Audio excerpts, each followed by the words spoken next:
You're watching Market Headlines. At the Jakarta Composite Index intraday movement, earlier today, JCI was open at the level of 7,077.32.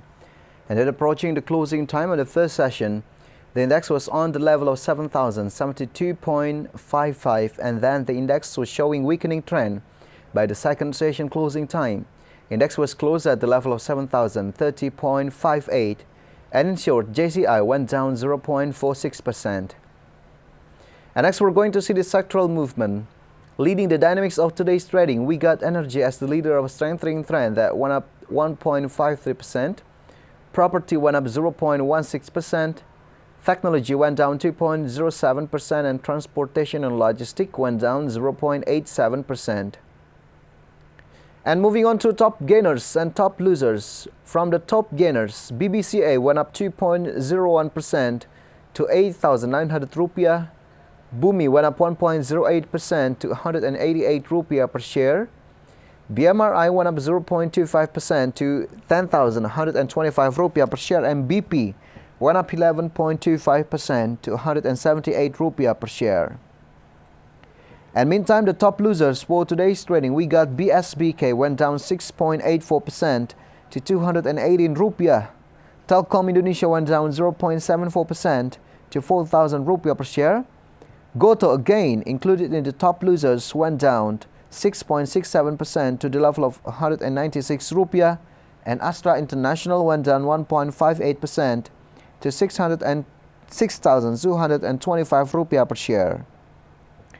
And next, we're going to see the intraday movement of rupiah towards US dollar. Open at the level of 15,720.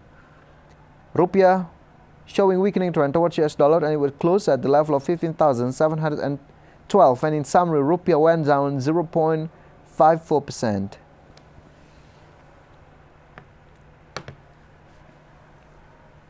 Gojek Tokopedia, or Gotoh, has just released its financial statements for the third quarter of 2022. Gotoh recorded a net loss of 20.32 trillion rupiah. This figure skyrocketed 75% over the same period last year.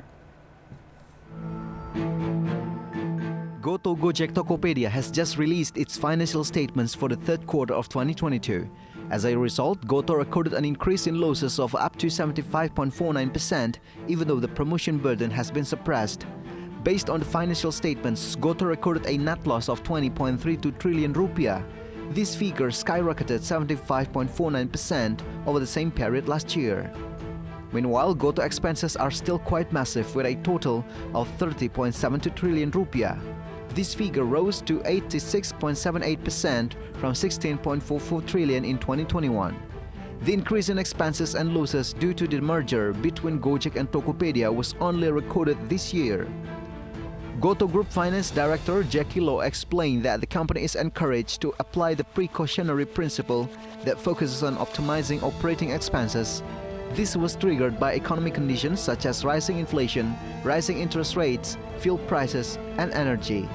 Going forward, Gotoh will continue to optimize promotional expenses along with a shift in revenue sources for products with higher margins, especially on loans.